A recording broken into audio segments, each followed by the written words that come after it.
This raw greatsword build will allow you to land some of the single biggest hits possible to acquire in Monster Hunter Wilds. Sincerely, the amount of damage this thing is able to output is crazy. You'll maintain sharpness for the majority of the hunt. It's a very straightforward build.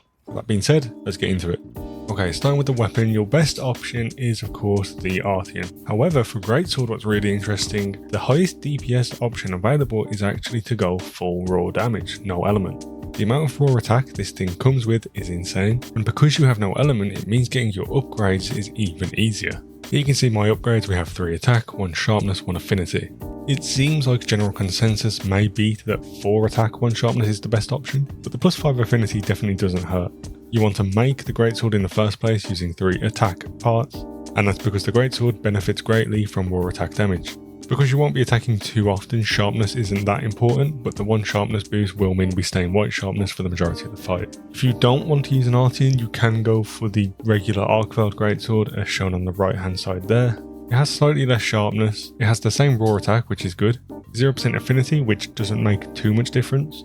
It does come with 500 dragon element, which isn't particularly anything amazing, but it's a nice little bonus. It also comes equipped with the focus skill, which essentially means as a greatsword player, your true charge slash will come out faster, which is your main source of damage, so it's pretty damn useful. In terms of decorations on the Artian, we do go for crit boost 5. This is achieved by using a critical jewel 3 and a critical jewel 2.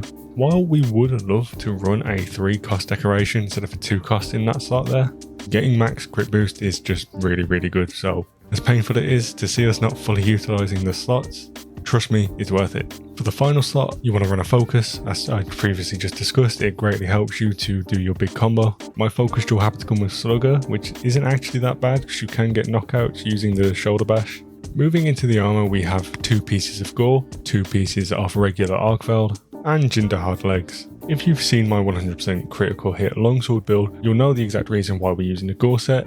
It's for the 2-piece bonus. By having 2 pieces equipped, we'll constantly be inflicted with the frenzy virus. However, when you deal enough damage in the required period of time, you overcome the frenzy and gain a giant affinity bonus. This helps us get up towards the 100% cap. On a similar note, the regular Arcveld armor, having 2 pieces of that equipped means we get the Arcveld unique set bonus, which effectively means we heal when we do damage. Pretty useful. It also comes with 3 weakness exploit across the 2 pieces, which is very good. For the final piece for the legs, I opted to go for the Jinder had legs just because it has 2 natural agitator on it, which is a pretty useful skill.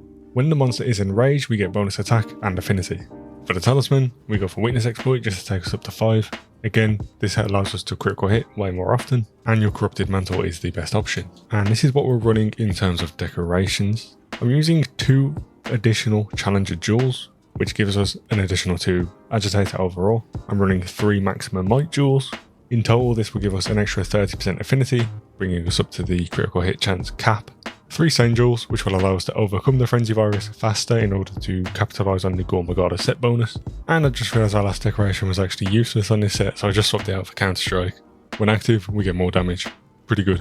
And that about does it. The Greatsword set is very straightforward, simple, but it outputs a bunch of damage. Of course, one of the key components is the Artian Longsword. If you're a Greatsword main, I would highly recommend you focus on getting this exact weapon.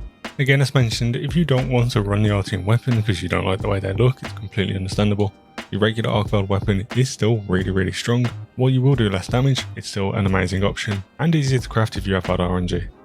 We're going to be testing this thing out against a Tempered Blaganga. It happened to spawn in my arena, so I thought why not. A couple of things to pay attention to during this fight. One is of course the amount of critical hits we land, which is mainly proxy due to the Gormagala set. You'll see in the top left of my health bar the purple frenzy bar. Once we deal enough damage, that icon will swap into kind of blue swirly smoke icon. That means we've overcome and have the affinity bonus. You'll also notice just how often we flinch the monster and actually create wounds super fast. And that is due to simply put the amount of damage the thing outputs. A lot of monsters just can't handle it.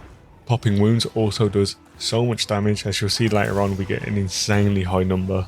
And popping wounds of course allows you to go into true charge /3. So not only do you do a lot of damage by popping it, but you can immediately follow up with even more. I'm not the best Greatsword player by any means, so you will see me fumble throughout the quest. But that's also where the focus skill helped me out a bunch. You'll notice how many openings I was able to take advantage of with a full true charge slash, and that's thanks to the shortened time from the focus skill. Had I not been running that decoration, I doubt I would have been able to capitalise on the amount of openings I did. Of course, the Greatsword also allows you to block, which is very broken in this game. Any block, whether that be a shield or a Greatsword, is stupid overpowered. In doing this, we'll sometimes activate a power clash for you to capitalise on yet more damage. And we did land a cheeky little offset counter during this fight. I was quite proud of that. I'm sure when this build is in the hands of a good Greatsword player, you will just breeze through majority of monsters in the game. Even here, I was able to take this thing down in under 5 minutes. So the build gets a thumbs up from me.